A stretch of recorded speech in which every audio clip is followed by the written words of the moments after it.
And she somehow sends him a video directly to his email being like, hey, stay away. Mama and Papa and I are happy. And you could just see it, like, they just show Ash's face just like clam up and is like him do the Arthur meme where his fist balls up and he's like, that's my mom. What the fuck are you talking about? You and your weird spectral dog stole her from me and I'm gonna kill you, little girl.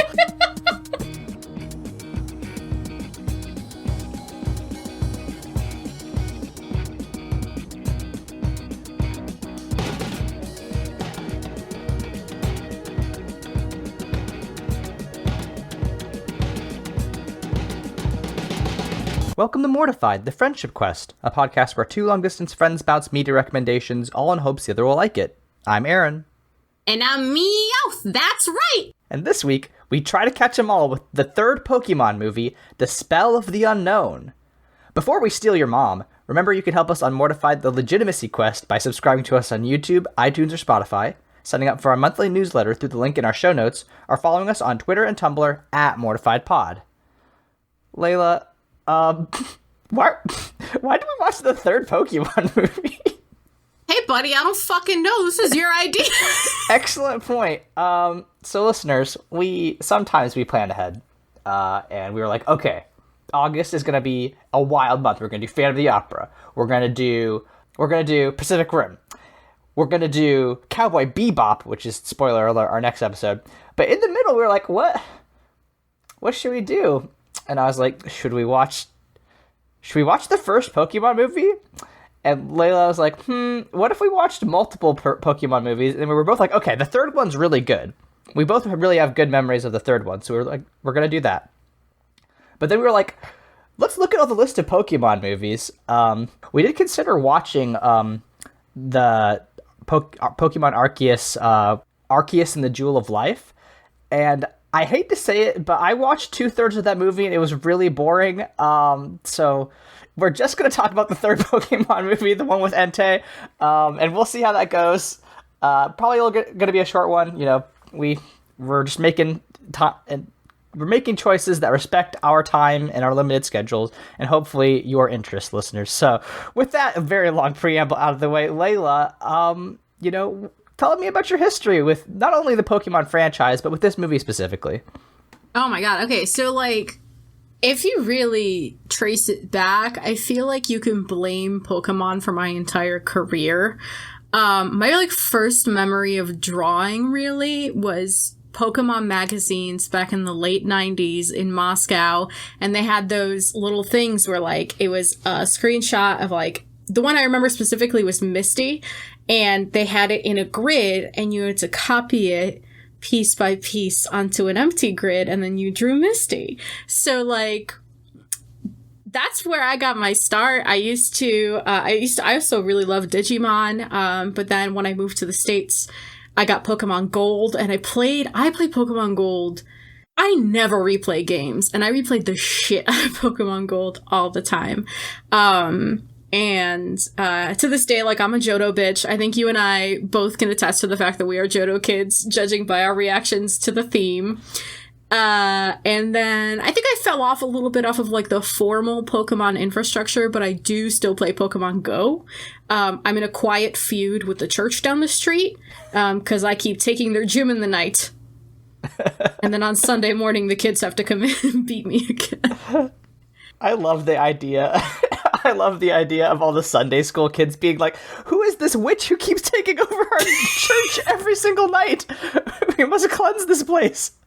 And I'm Team Yellow, and the kids are all red or blue. Of course no one's on my side in this. Mm-hmm. But yeah, so I mean, I'm still God, there's a print on my wish list that's just an oddish but tomatoes.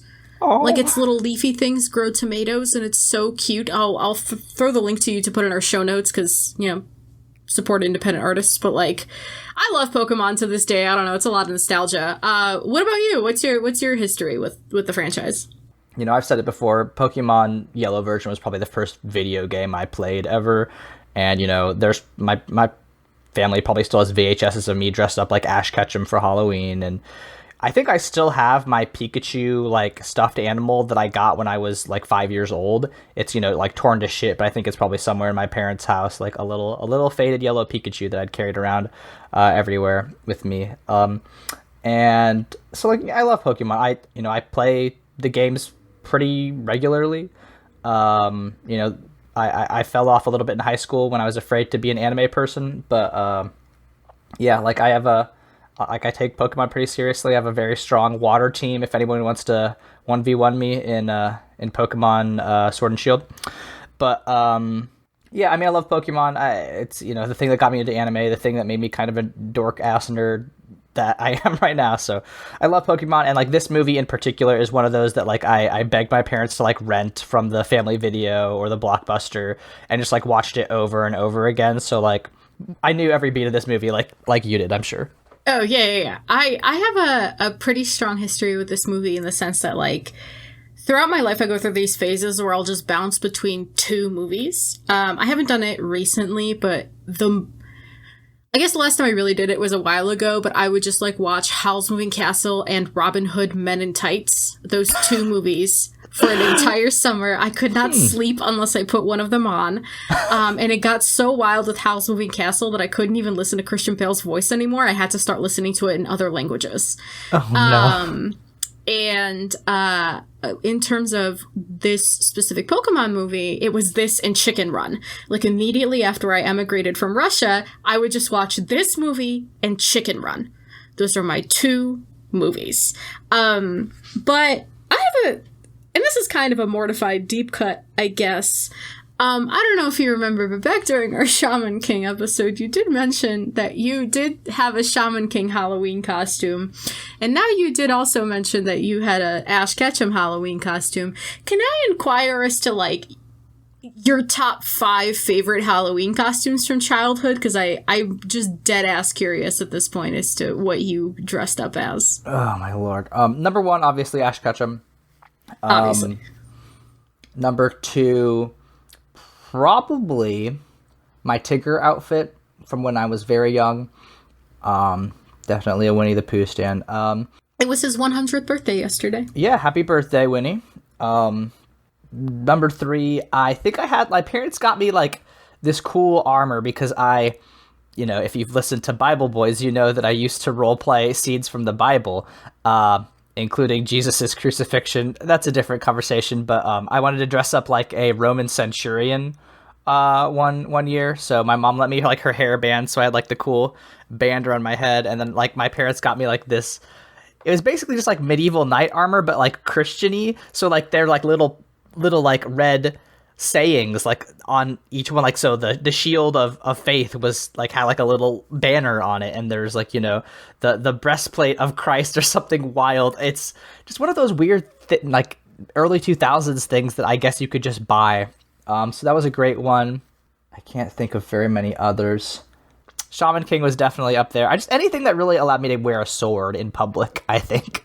Yeah, no, good vibes. And honestly, this just makes me want to have our Airbnb party be a Halloween party so that we can all... a masquerade / Halloween party. It'll happen in 2 phases. Mm-hmm. Yeah, no, fantastic, awesome. Well, now that we're swimming in nostalgia, we're all beautiful and primed, care to summarize this film for us? It's a task that I don't know that I'm up to, but I'll give it a shot. So, it opens with this explanation of, you know, the stories that children are told in the Pokemon world. We see Spencer, who is like this researcher, reading a bedtime story to his young daughter Molly, who looks to be like maybe 7 or 8. She doesn't seem to be very old. Certainly younger than Ash Ketchum. But she is... you know, her dad's reading to her, and she's like looking at pictures of legendary Pokemon, and he's explaining to her like, oh, hey, this is the legendary Pokemon Entei, which is just like a big fire dog. And she's like, oh, Entei's so cool and strong, just like you, Papa. And he's like, oh, I'm like Entei, am I? Then I am Entei. And he, you know, they have a fun moment where she like rides him around, and, you know, it's very cute, like father-daughter stuff. Anyway, smash cut, he gets called to the ruins of Alf, which if you have played Pokemon Gold version, you know that there is a little puzzle in the Ruins of Alph where you make little Pokemon, and if you do them good, you get dropped into a weird chamber where you can catch the unknown. So Spencer Hale kind of does that in that he finds a bunch of like Scrabble letters, and then those Scrabble letters turn into CGI Pokemon, and they send him to another dimension, I guess. Yeah, anyway, Molly's really sad because it's also revealed that her mom disappeared mysteriously many years ago. So now it's just her and her butler. She's like pretty bummed out about it. But, you know, the guy, Spencer, his research assistant, brought back those tiles. So Molly plays with the tiles. They bring up the unknown, and they like sort of tap into the power of her dreams. And she starts to, you know, make wishes, basically. She, you know, turns her entire mansion into a big crystal ice palace, very frozen. And she also is like, oh, I wish my dad was here. So they summon Entei. And I think it's debatable whether or not Entei is actually literally her father or is just Entei, the Pokemon. And I think, you know, it is probably just Entei, like being like, okay, I guess I'm your dad now. But I think that's fun to think about. And so that's all in the first like 10 minutes of the show. And then Ash Ketchum shows up, and they play the Pokemon Johto theme, which fucking owns. Incredible. One of the best like, listen, the OG Pokemon on theme song is incredible, of course. But after that, you know, Johto, very, very good. Arguably better. It's a great song. Ash Ketchum is, you know, happens to be, you know, a longtime friends with Molly. You know, his mom and Spencer, the professor, went to school together, I guess. And so Ash rolls up to this place. He's like, oh no, my weird friend's house got turned into a crystal wasteland. That's weird. Ash's mom hears the news about Spencer, drives to Greenfield. That's the town that they live in. There's a very good scene where, Ash's mom shows up and she's like, oh, hello, Pikachu. And she goes over to Pikachu and like squishes Pikachu's face. And then Ash is like, mom. And she's like, oh, hi, honey. It's really, really good. But then, yeah, Entei kidnaps her. And you know, they spend the rest of the movie trying to fight, you know, Molly in various incarnations. You know, she's like, oh, I want to be a Pokemon trainer. So she fights, you know, Brock and then Misty, and then Ash finally gets to the top of the tower. He talks her down. They defeat the unknown, and Entei disappears, and it's all resolved. It was a lot of setup for a movie that was like barely 70 minutes long, but I think it was important to do because there's a lot of interesting concepts and parts to this movie that I think we'll have fun talking about. Yeah, I think structurally the end, just like considering the pace the beginning of the movie sets, I think the end drags a little bit.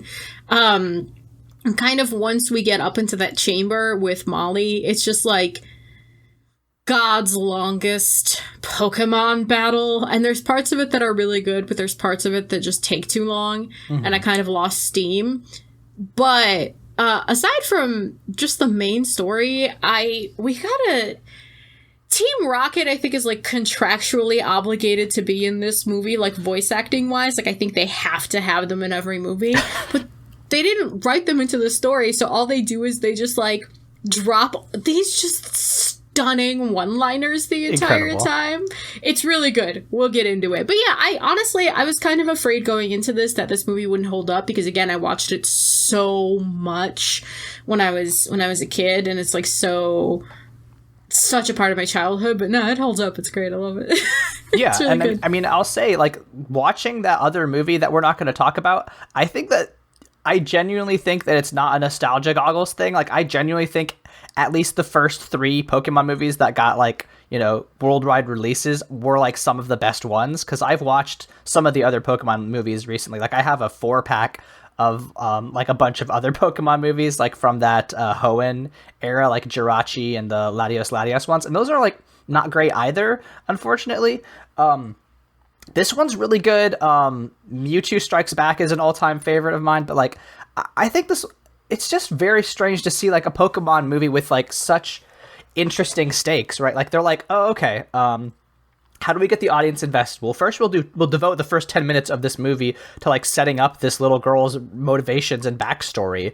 You know, the most common way to, you know, talk about this sort of theming device is by citing Up, right? You know, it's very much like, hey, we're going to devote the first 10 minutes of this story to just like showing you, you know, why you should care about this character. And I think it works really well. I mean, I care about Molly. You know, it's we're like, oh shit, her dad's gone and also her mom's gone, and you know, she has no idea why.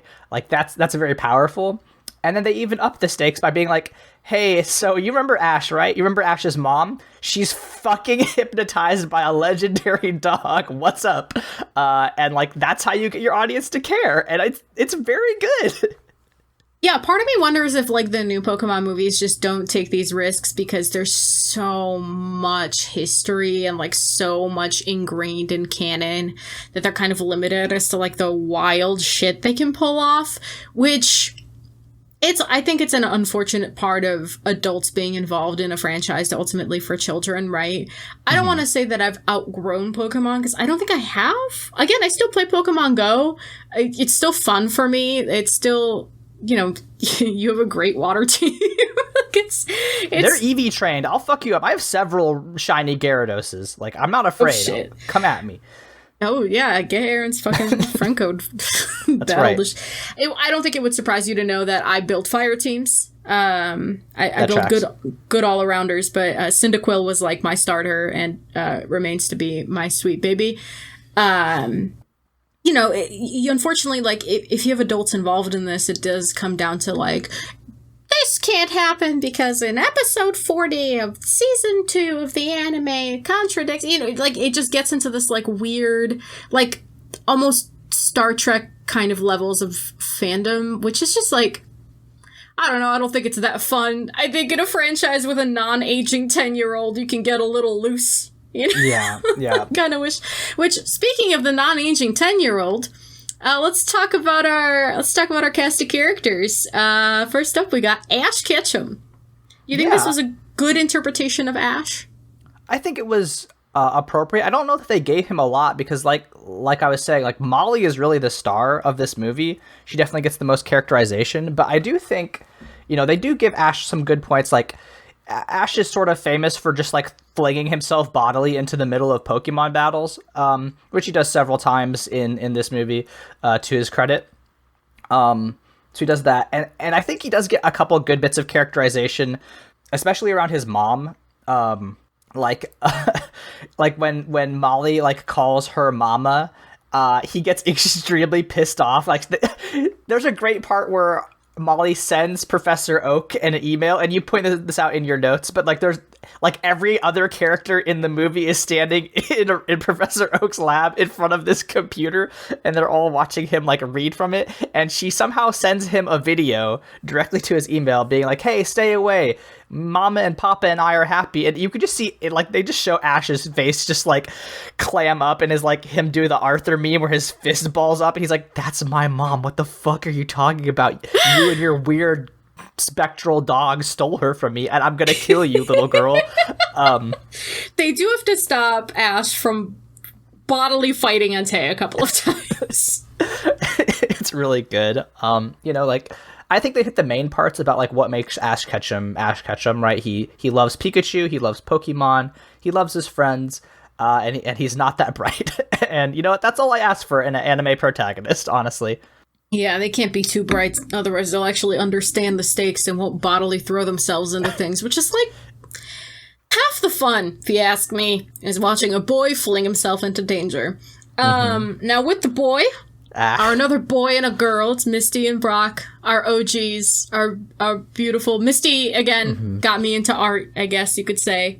I just remember, it was like Misty and a Pidgey are the two that I remember drawing, like, most clearly. Classic. You know, absolutely. Brock, evolve your fucking Pokemon, my guy.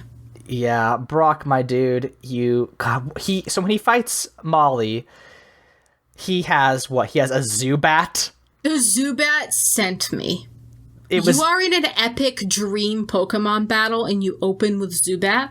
Like, what are you doing, dog? Like, I think she sends the Flaffy out first, like the electric type Pokemon, and he's like, I know how to handle this. Like, bro, dude, come on. You want to know how you handle it? You handle it with the Onix that got bodied by a Phanpy. I liked that a bit. I loved seeing the tiny little elephant throw his enormous 25-foot rock snake just flying across the rock. At that point, Brock was like, okay, this is a dream. I cannot win. The odds are stacked against me.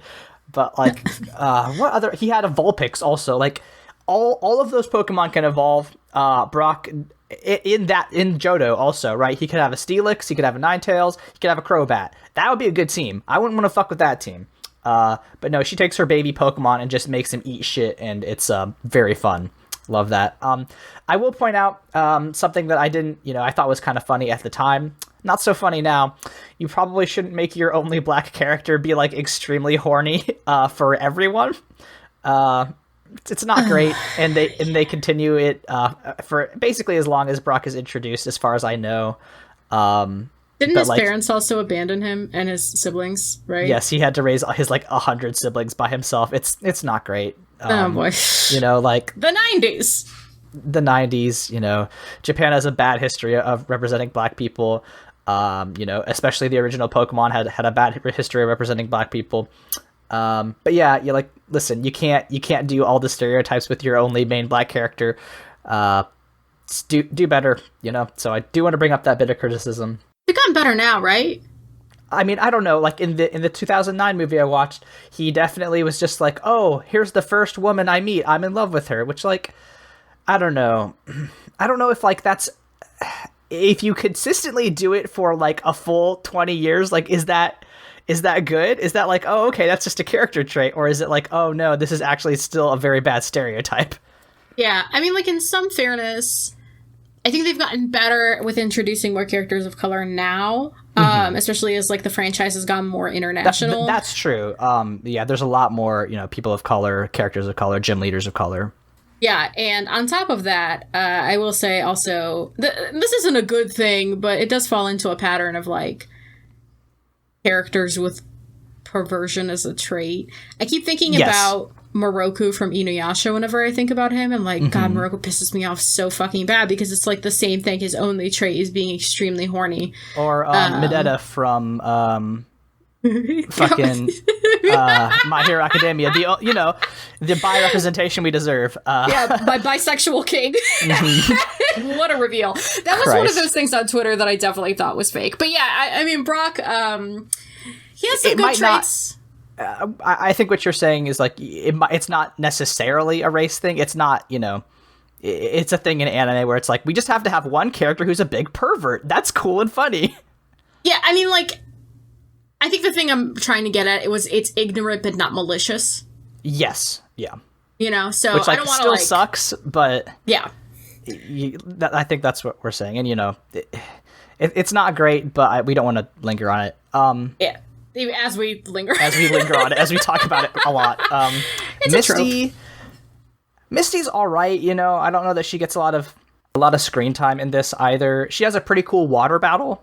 I love that water sequence. It's really good. Like there's a bit where like her Staryu is like caught up in a big whirlpool, and then she's like, "Oh, use Rapid Spin," and like you could just see like how excited Molly is to be in a battle with like a gym leader.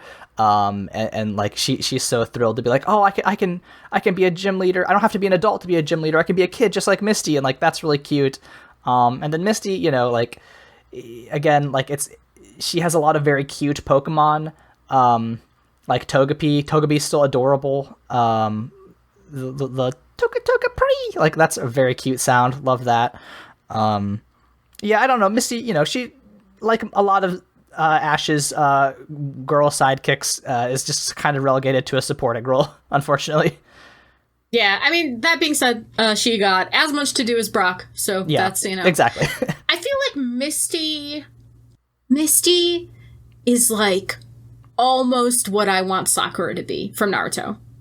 Like, she's competent and like just mean enough to Ash in the beginning, but then they like grow to be really good friends. And then her competence is like we just pointed out with Molly is generally like a beacon for like the younger characters. So she's definitely what I wish Sakura was. And the reason this is like fresh on my mind is because for Free Comic Book Day, there's a Naruto free comic, and it's the section of the original manga where Naruto, Sasuke, and Sakura get introduced to Kakashi, and they do the they're like getting ready to do the first survival exercise. And Sakura's introduction, they say one thing they like and they say one thing they hate, and everyone's got their goals. And then Sakura's just like, I love Sasuke and I hate Naruto. And I'm like, so like watching Misty was a breath of fresh air.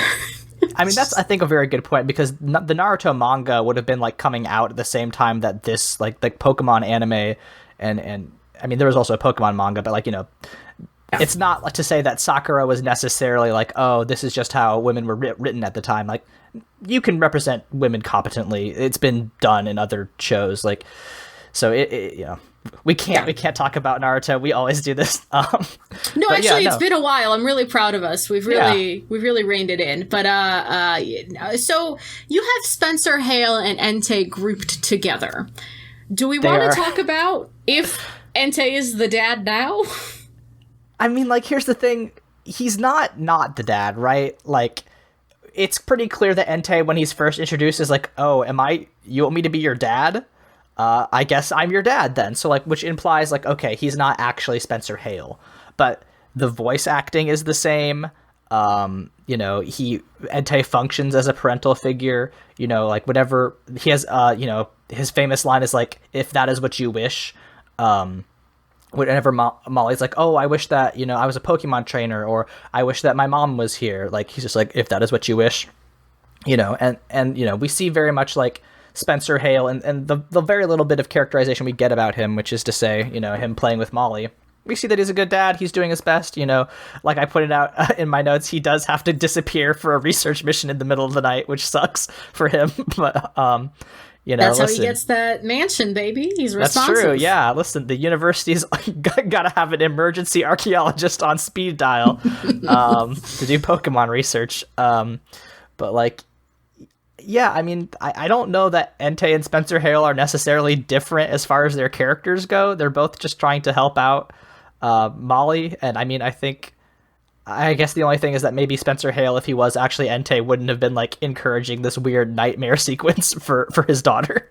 Yeah. I mean, like, the thing that caught me off guard was at the end. So Spencer, before he disappears, says something like, keep me close in your dreams or something. And then Entei says the same thing as he disappears. And at first I was like, is he the dad? And then I was like, wait, no, this is just Molly remembering what her dad said to her. Like, it's not. But I think you brought up an interesting point again in our outline here, is like, does it matter? I don't think it does. I don't think it matters if he is or if he isn't the dad, or like what your interpretation of that is, because at the end of the day, Molly chooses existing in the real world, and the unknown bring her actual dad back.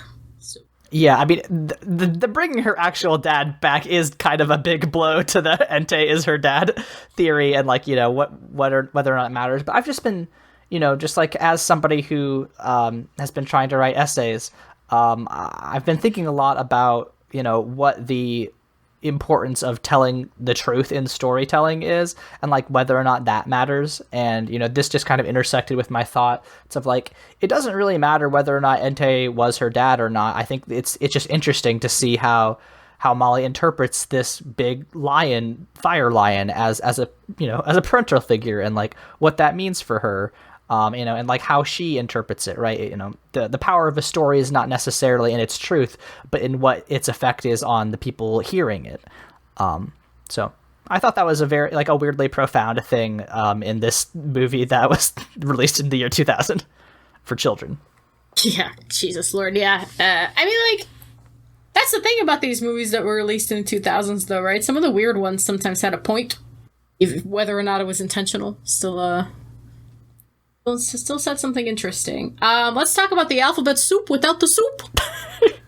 Yeah, I don't know, there's weird little CGI guys. The unknown. Is there anything to say about them? They're fun. they're fun. They're just like kind of chaos agents. They're just like, oh, we'll just make a dream world for this little kid. We don't give a shit.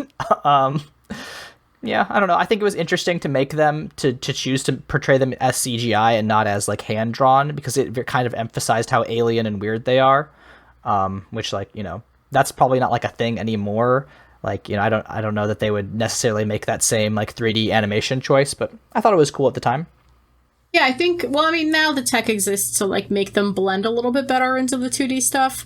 But honestly, I also think it was a money-saving thing, because it looked to me like it was a particle generator, and they just, like, made each particle a different unknown and then, like, set it to different variables, which I think is very fun. It's a lot cheaper than, and they're, like, very low poly, like, very easy things to model, so it's a lot cheaper than hand animating all of that undulating, yeah, that spherical stuff. Hey, did you know, I was gonna ask if you knew that Ash's mom had a first name. I did not until I looked it up on the Wikipedia earlier today. Yeah, Delia Ketchum is Ash's mom. I think she does some pretty good work in this movie, despite the fact that she's definitely just gets kidnapped and is Ash's motivation. There's a very good part where like she snaps out of her hypnosis and she like wakes up in the big crystal tower, and she's sitting next to Molly and Entei, and she's like, "Look, Mama, they're showing our house on TV." And then she's like, "Yep, I'm your mom. There's a big fire lion over there, and if I don't say that I'm your mom, he's gonna eat me." And I thought that was very smart of her. Yeah, they call her Delia a couple of times in the movie, and it really threw me. I was like, what? It's just a name. Yeah, pretty wild. But she's great. I also think Molly's great. She's just a cute kid. She just wants her parents back, and that's cute. Well, it's not cute, it's sad. But, she wants to be I liked her, so she goes through, like, 3 iterations. There's, like, Molly on her real age, and then there's adult Molly, which is, like, the first Pokemon trainer iteration when she fights Brock, and then there's like teen Molly when she realizes that like Misty is not a fully grown adult and was a gym leader. And I really like her designs there, because they definitely look like how a little girl would want to dress her adult self. Yeah. There's a lot of like long flowing capes and like weird wild hairstyles, and it looks cool, but also like definitely like, oh yeah, I'm a kid imagining what grown-ups are like. Exactly, and it's so cute and funny. The Kate moment was great. I love that she was just like, no, if I'm going to be a gym leader, we're going to go for the full experience. But she was great. Have a look. Yeah, I think you're right. Is like she is the protagonist of this movie, right? Like she's the star, and I love that for her. I love these like side stories in the Pokemon universe that only kind of tangentially involve Ash. And then honorable mention, Team Rocket. The one-liners are just apex. Team Rocket, despite the fact that they are completely unnecessary to the plot, still delivers the best lines. There's this part where like Ash and Brock and Misty are like walking through this water fountain to get up and like infiltrate the house, and they have this stupid conversation about how they're like, oh, and now they're waiting up there, and then Meowth's like, no, they're not waiting, they're walking. They're like, are they walking through the water? Yes, then they're waiting. It's just like, that's what I want from my villains. Just completely incompetent, but also very funny.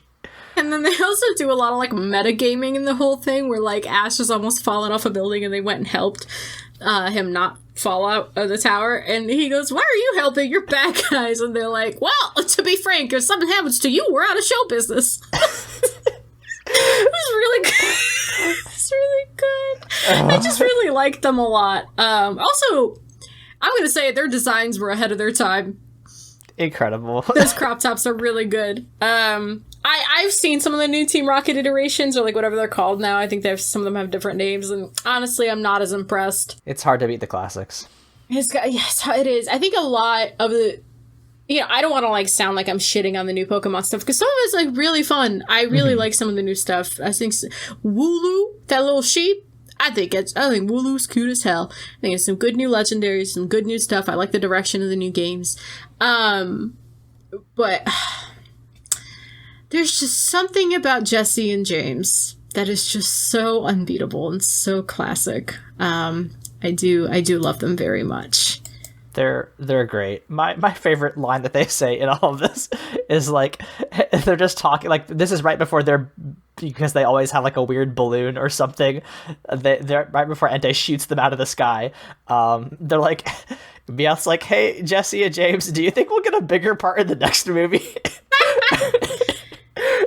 Because you're right, they're just contractually obligated to be there, which is very fun. Yeah, I think mine was Team Rocket's helping out again.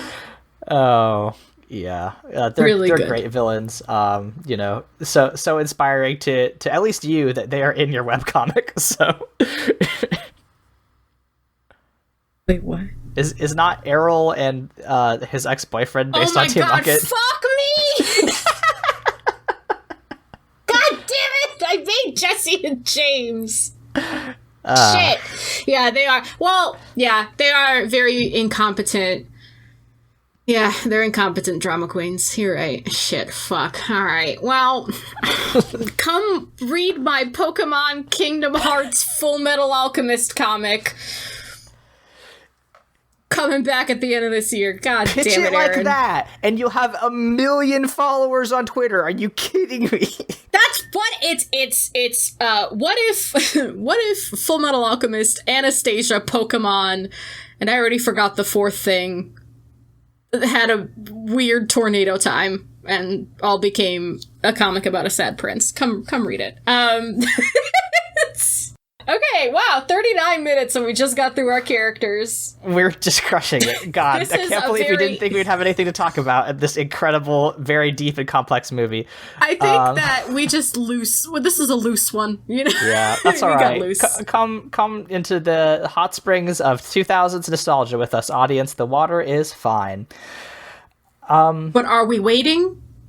Or no. Are we walking? We're not waiting for nothing. Let's go to our talking points real quickly. We don't have too many of them, but I think they're interesting nonetheless. So like you were saying earlier, yeah, I think the ending is the weakest part of this movie, unfortunately. Like, you know, there is a very good bit that they do a pretty good bit of setup where like Charizard earlier on is like watching Ash do this thing, and Charizard's in just like in this Charizard sanctuary somewhere out in the middle of the desert, and like he's just like, I gotta go, and he just like flies off, and then like Ash gets like booted off the top of a tower, you know, like 30 minutes later, and Charizard shows up and saves him, and Ash is like, oh my god, it's Charizard, and I like actually got teary because I was just like, oh, Charizard came back from him, because like one of the very few Pokemon VHSs I had was of Charmander, like Ash meeting Charmander and saving Charmander's life. And like I remember when Charizard were just a little baby Charmander, and I think Charizard is so nice. But like at one point Entei is about to murder Charizard, like he's got his paw on his neck, and like that's all great, you know, that's very high stakes, high drama. But like you said, the battle does take forever. And then at the end, it's just sort of resolved. Like, Entei's like, okay, I'm on your team now. They blow up the unknown, kind of. And then he goes off to heaven. And they're like, and that's the end of the movie. And they just show her dad and apparently her mom. I didn't even get far enough in the credits to see her mom come back. But apparently all her parents are rescued from the unknown, and it's cool now. Yeah. Her mom is like at the end of the credits. And the only reason I recognized her is because I paid attention to the photo that they had in Molly's room. And she had a very distinct hat, which I think was a good design choice, because I saw the hat and I went, I know who you are. You are Mother's mother. It just, God, the battle just... And, you know, I finally got around to watching that Lady Knight the Brave video on Pacific Rim that you brought up last episode. And, like, she had a similar point to make, and I was thinking about it as I was watching this, was... Sometimes this movie got lost in the Pokemon battle sauce. Mm-hmm. And I think maybe they had a 60-minute movie on their hands, and to be a feature, it needed to be like 70. So they were like, what if we threw in a couple more? I think, if anything, I would have liked maybe another dream if they really needed another Pokemon battle, maybe another dream sequence battle. They could have had Ash like actually fight like with Brock and Misty, like have like a, you know, 3-on-3, like, you know, Pikachu, Bulbasaur, Squirtle versus, you know, whatever nightmare team she could dream up. But that would have been better than I think the Entei battle at the end. Yeah, and I mean, not to mention, I think that the points Ash had to make about Pokemon working as a team would have been better made fighting Molly directly, especially a Molly who was crafting her Pokemon out of dreams and, like, didn't really have that connection with them, I guess, and was just making them fight really hard. And I think having Pokemon that don't get tired while Ash's do, I think his point maybe would have been better made there. And then, have the Entei fight, but, like, maybe trim it a little bit, just a little shorter, Yeah, you could have Entei versus Charizard. It was cool, just like maybe half as long. I want to be that Charizard sanctuary lady. Just chilling in my cave in the mountains with 1,000 Charizard, looking fine as hell and eating good food. Hell yeah. This is my dream life. Are you kidding me? My friend is in Switzerland right now, and this morning she sent me a picture of her perusing the mountains, and all you hear on the wind is the soft jingle of bells that are around the necks of cows. And I'm like, yes, that's the life. That's the dream.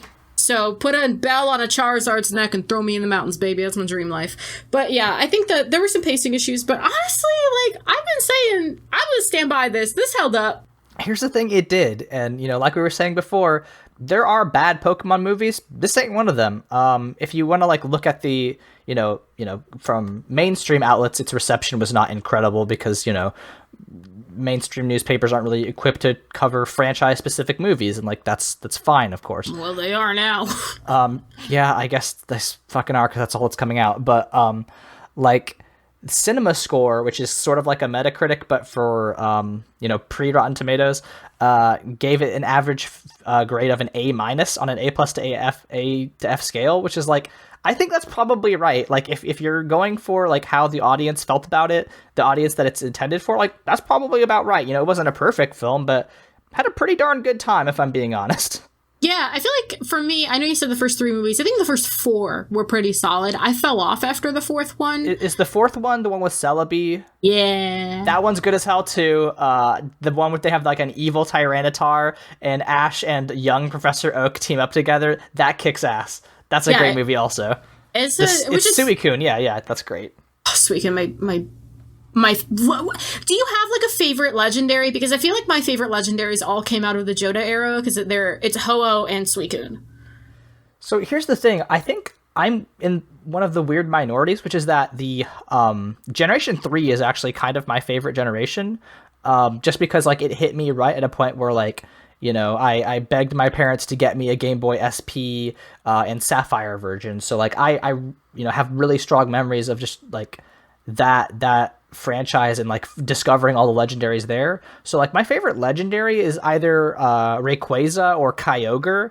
Rayquaza's the big green space snake, and Kyogre's just, like, a big fucked up whale, but, like, not Whale Lord, just, like, a big evil whale, and I love Kyogre. That was the first Pokemon I ever got to level 100, was my Kyogre. But, like, I mean, Pokemon, that's the thing about franchises, right? Like, it is dangerous to put your nostalgia and good memories in the hands of a company, especially one as powerful and wide-ranging and, focused on profit as Pokemon. I bring this point up about Disney a lot, but I think Pokemon absolutely falls in the category of, like, megalithic franchise. But darn it does feel good. Yeah, I mean, I think the nice thing about Pokemon, though, is, like, so much of its ethos is based on making connections with, like, real people, right? And I mean, the trading cards. Articuno, also one of my favorite. I like a lot of the very elegant, like, slithery Dragonairs, that kind of thing. Oh, very good, yeah. But, like, a lot of my favorite memories are, like, talking about Pokemon with my friends and comparing, like, your favorites or comparing your starters. Honestly, so, like, what was it, like 2 months ago? Like, funny that we bring up my webcomic, because, like, 2 months ago somebody posted a Pokemon team generator, and, like, it was just fun for me to go in and be like, okay, so if they were Pokemon trainers, what kind of shit would they have?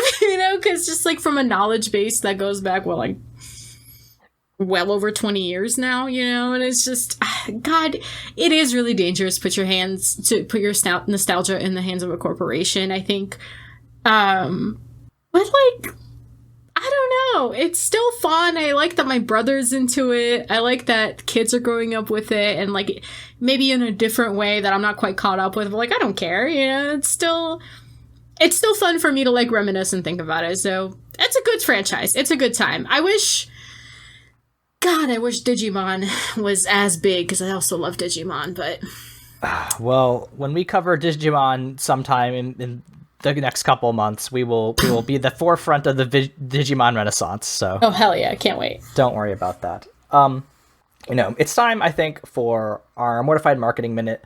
We're going to try to think about how to bring this kind of weird nostalgia for specifically Pokemon the third movie back in the year 2021, 21 years after this movie first came to theaters in the US. And I have a weird idea that I think might generate some interest, which is that I think kids these days are really into lore, like weird franchise lore, like the Five Nights at Freddy's franchise. Like, this is wholly inspired by the Game Theory YouTube channel with what's his name, MatPat, I think. He does a lot of videos about Five Nights at Freddy's lore. So I'm thinking, what if we hired a famous influencer to create a creepypasta YouTube series pointing out the fact that, and I think we all kind of came to this conclusion at this point, that Ash is dead. Charizard didn't come and save him at the end of this movie. Entei blasted him off a 100-foot tower. He fell to his death. And R.I.P. to the real one. I'm sorry, Mr. Ketchum, that you never got to see 11. But that's just how it goes. And I think that it would be very fun to make a weird video about all the inconsistencies in Pokemon and how the rest is just Molly's dream world. I have the perfect influencers for that. I think we gotta hire the Unsolved guys. BuzzFeed Unsolved from guys. BuzzFeed. Yes. I think Shane and Ryan are the perfect ones to make this a reality. I have not seen anything of BuzzFeed Unsolved except for the memes, but like just based on those memes, I feel like their level of like chaotic energy and being like, okay, so the first thing we know is that this kid has always been 10 years old. What's up with that? And then continuing to spiral into absurdity would be very, very good. Yeah. I'm here with another dual purpose suggestion. Last time it was how to take down a billionaire, and this time we're going to tackle climate change. Excellent. Thank you. So you know how... Finally. Pokemon defeats climate change. So... Gotta catch them all, by which I mean greenhouse gases. So I think it's time to build some ice castles, baby. I think we're going to take that Crystal Castle, and I think we're going to go to the places where climate change is starting to hit. You know, a lot of the places with like permafrost, maybe Norway, maybe Denmark, maybe even some mountaintops in Japan. You know, keep it real, Canada. And I think it's time to freeze some castles into some crystalline structures. That seems extremely doable, actually. Thank you. There's a lot of people that use ice as a medium, and I bet they are desperate for work. Probably not desperate, but I bet they wouldn't say no to, a couple $1 million paycheck from the Pokemon company to do a weird marketing stunt. From the IPCC, baby. That's right. Greta Thunberg is personally going to hand these ice sculpture artists $2 million and be like, hey, let me show you this VHS from the year 2000. Hey, oh my god. So here's what's going to happen, right? We're going to recreate these ice castles. And then, I don't know if you've heard, but the remakes are striking a little too hard. Life is starting to imitate art. They are rebuilding the Titanic. That is a real thing. Wait. Yes. And then the ice castles is going to break off into an iceberg, and then the new Titanic is going to sink again. That's actually very good. It would be very funny to me if the replica Titanic was destroyed by a copy of a castle from the Pokemon movie. That's meta commentary. That's a sign from God. Yeah, and I think we're honestly not improbably headed in that direction. Listen, just judging by the way that, billion-dollar corporations own everything and all IP is being sort of stirred together in a big, gross slurry, that's bound to happen, right? We're gonna get some sort of, Marvel Cinematic Universe, but they build an actual spaceship and then it crashes into Disney's headquarters and we're gonna be like, this is a sign. Listen, you heard it here first. And when this all comes to fruition, I will be expecting either a mob or a paycheck. Either will do at this point, if we're being honest. Both will get me to a villa in the mountains. So I'll take either or. Oh. Well, Leyla, if our listeners do want to either form a mob or have a villa in the mountains they wish to bequeath to you in their will when they get taken by the unknown, how do they let you know about that by finding you on the internet? Okay, well, if there's a villa to be bequeathed, you can email me. My email's on my website. I promise I'll check my spam. But otherwise, you can find me at LEYLSES on Tumblr and Twitter. And if you want to read my Pokemon Anastasia Full Metal Alchemist webcomic, that's astralheartcomic.com. That'll be back up very soon. Aaron, what about you? You can find me on the internet at AaronSXL. You can listen to the other podcast I do at The Bible Boys. That's about it. I don't have a whole lot going on right now at the moment because grad school is starting back again. As much as it seems like I have a lot of free time to just watch old movies from the year 2000, I am trying to be a real person and stop leeching off of my wife who actually works for a living. So this is my attempt at doing that. But listeners, if you want to allow me to just be layabout that watches anime all day, hit me up and I can, you can be my patron and I will make anime criticism for you for the low price of $50,000 a year. That would be great. Yeah. On a real note, we love doing this. Tell your friends. Maybe someday we'll have a Patreon, and that'll, I don't know, buy us dinner sometimes, or pay for our hosting fees or something. So probably the hosting fees, if we're being honest. Probably the hosting fees, maybe a dinner someday. But yeah, all good stuff. Aaron, if you donate to us $1,000, we will invite you to our fucking Halloween party / masquerade ball. Okay. Straight up, you can buy our affection, listeners.